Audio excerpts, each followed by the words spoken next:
Many of you have requested some further information about Selma Olafson, who is a very dear friend of mine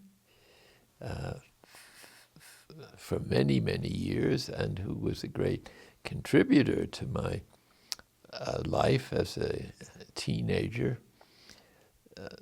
So I've tried to remember some incidents, and of course they're just casual and they're just some thoughts that come to mind.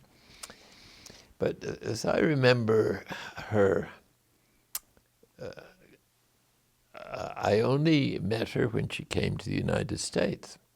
And she came over here at the age of about 18 without any money and for whatever motives I'm not aware.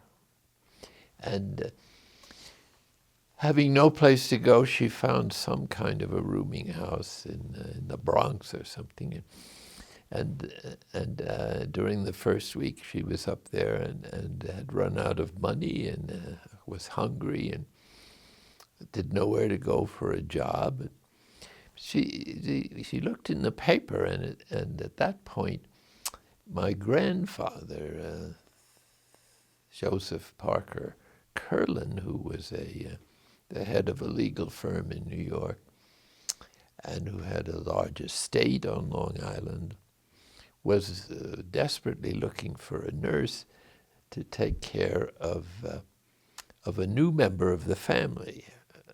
His daughter, my mother, had just married my father, who had lost his wife, first wife and child in the flu epidemic.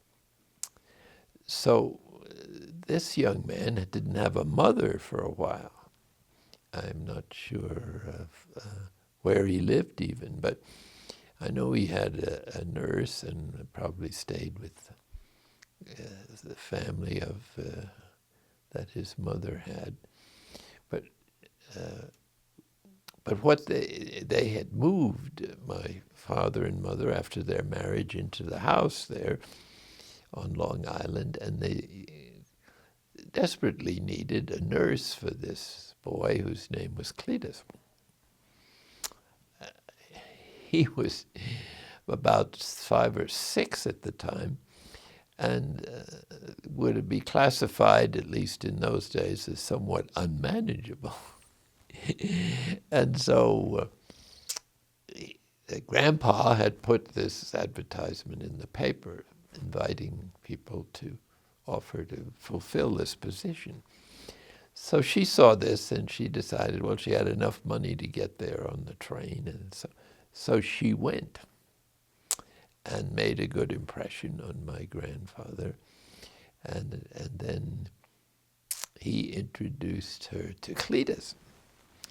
So Cletus wasn't too interested in authority at that time, and said, if you give me any trouble, I'll kick you right in the shins. And she said, I'll kick you right back. Well, that impressed him. And she was hired.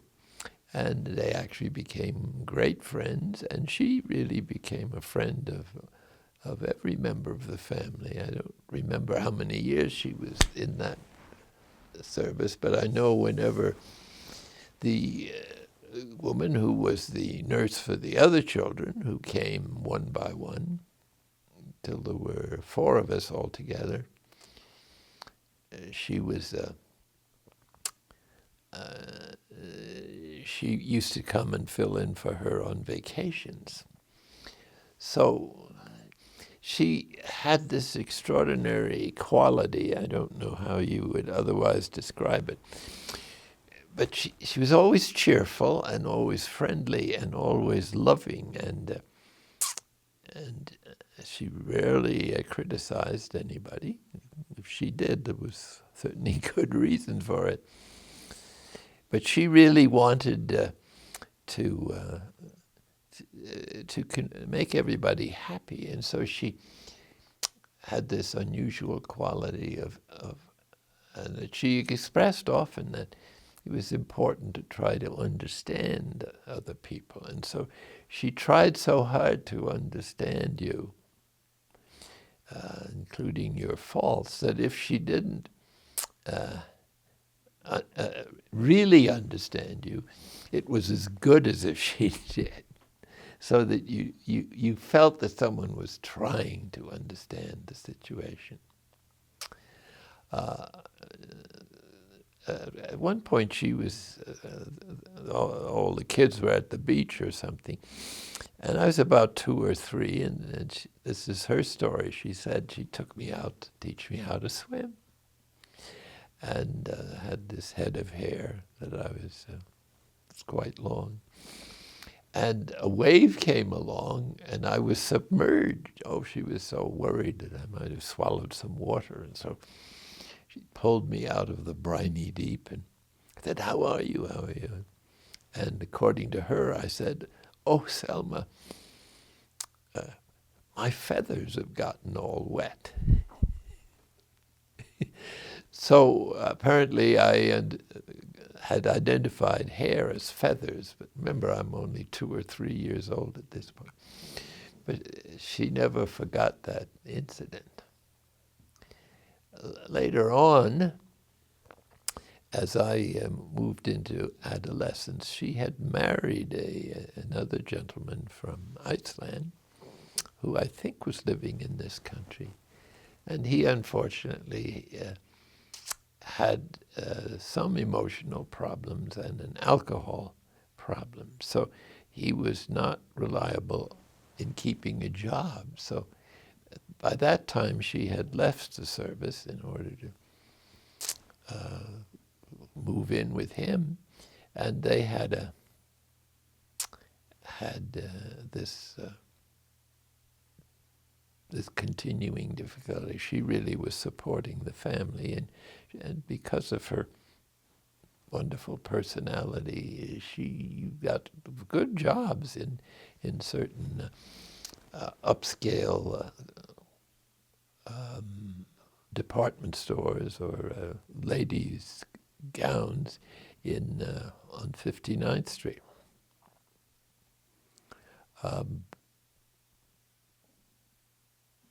So I used to see her once in a while on a weekend if I was in New York, and she was always a great support and friend, and always patient and encouraging. At one point, I tried to write a book. I think I was 15 or something, and she managed to get the publisher of a friend of hers, the husband of a friend of hers, and she was so excited when he said, "Oh, it was good. This young man will probably be able to get his name on a book and by the time he's 21 and so on." So at that point, I had been thinking of being a writer. I was in boarding school at the time. But then came some religious experiences in my life. At about 17, I had a very strong attraction to follow the gospel, and that shook up my life and pretty much that of the family, who didn't, of course, understand what I was doing. She was not a Catholic at this point, so she was trying so hard to understand what I was going through and to support me. So it was that constant love and presence. She was always there, and she always enjoyed going out for a cup of coffee or have a lunch at Child's Restaurant, I think it was functioning at that time, where we had a friend who was a waitress that used to serve us. But everybody loved her at this place where she worked. The doorman, I used to sometimes talk with him while waiting for her to come down. But she was also a very popular sales lady and quite successful, and met a number of significant people in the politics and entertainment world who came in there for a fancy dress for their purposes.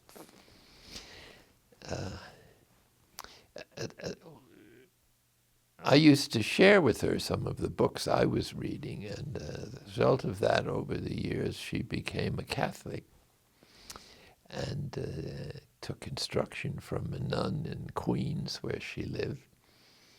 Meanwhile, her husband's health and alcohol problem was deteriorating, and he wasn't pleased with her becoming a Catholic. And I remember when she received her first communion, I bought a little statue of the Blessed Virgin Mary at a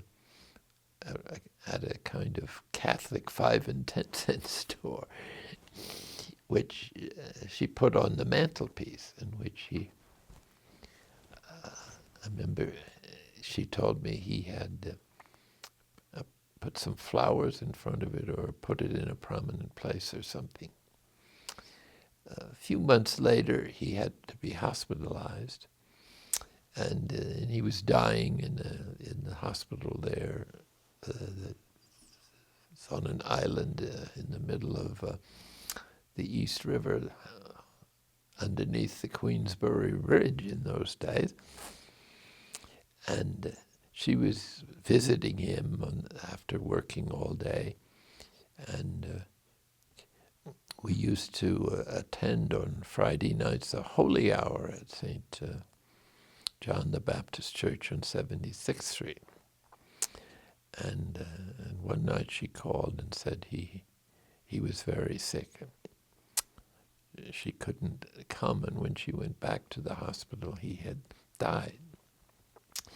But she had made friends with the doctor, as she usually did with everybody she ran into. And it seems that the priest who was chaplain there, the guy had visited him and asked him if he'd like to say the Our Father together.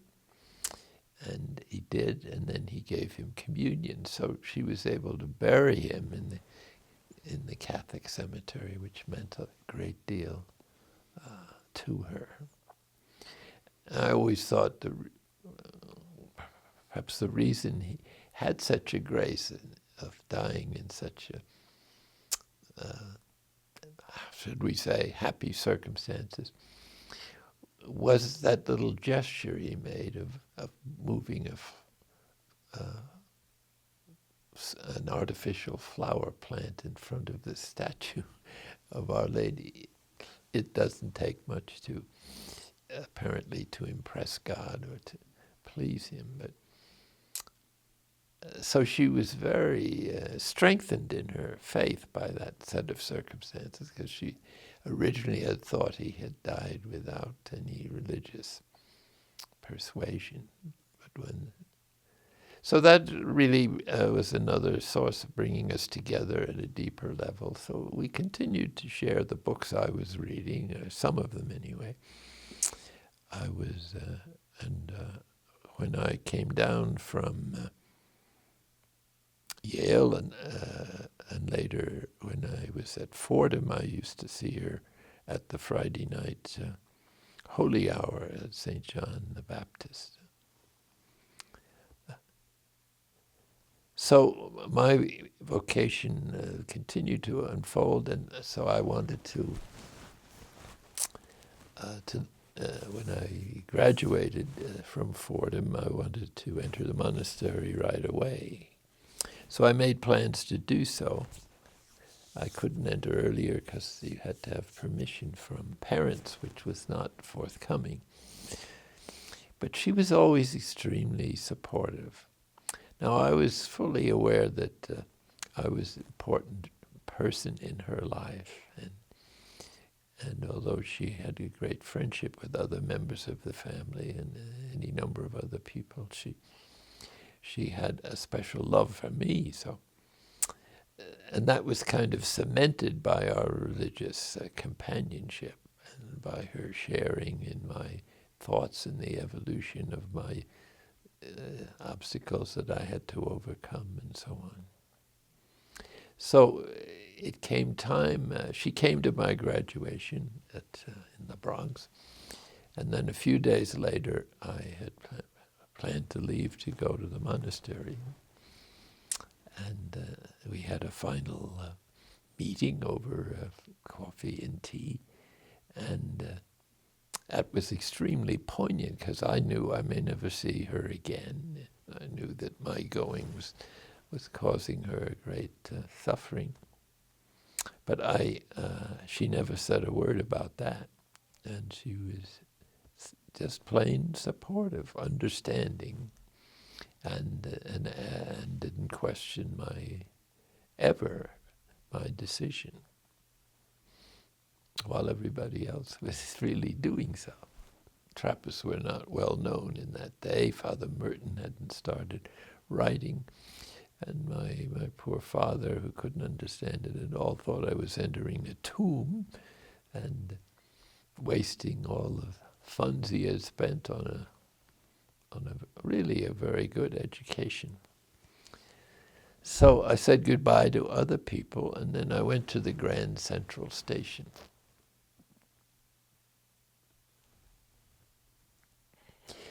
There she was. She had come to say a second goodbye. And so I understood what she was feeling, and I understood fully, that I was the cause of this pain.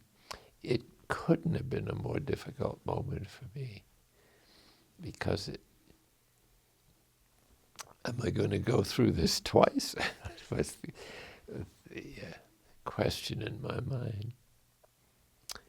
And so I didn't speak to her. I didn't ask her, why did you come again? Though those things were not part of the equation. She just wanted to see me, I guess, one last time. So after a loving embrace, I disappeared onto the train. And I never expected to see her again, because in those days the Trappists usually didn't have their friends visiting, and their parents was limited and so on. So you could only write a letter to your folks in those days, and so I didn't have that chance to share with her. But she continued her friendship with others. She continued to teach catechism in Lower Harlem, where I had been teaching it. But later on she had to give that up because the neighborhood became so dangerous. So as it happened, my life started to change in the monastery, and after about 15 years, I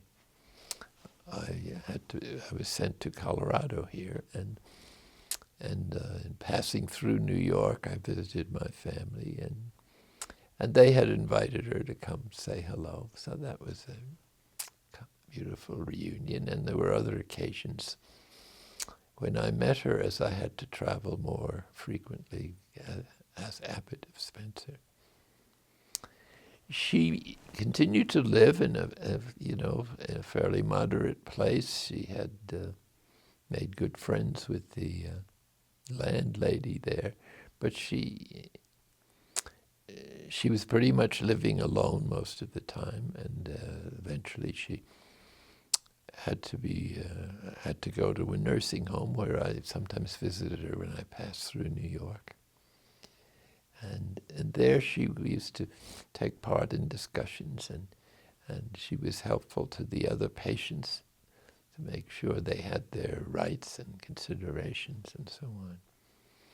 And so when she passed away in a hospital, I was in a phase of a long illness, and I couldn't come to the funeral, which was a disappointment for me.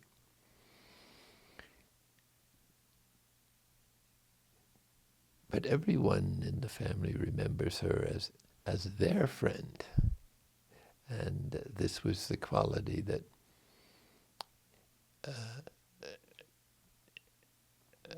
deeply impressed me, and which I tried to imitate, and that is the tireless effort to understand everybody's situation and where they're coming from. And this is something she did eventually just spontaneously. And so everybody just loved her automatically. I'm sure that she has had something to do with the development of centering prayer in Iceland, and will continue to help you folks, since she had many friends and a large family that she left behind when she came first to New York. So I hope these few words will give you a little more idea of what she was like and of our relationship. Thank you.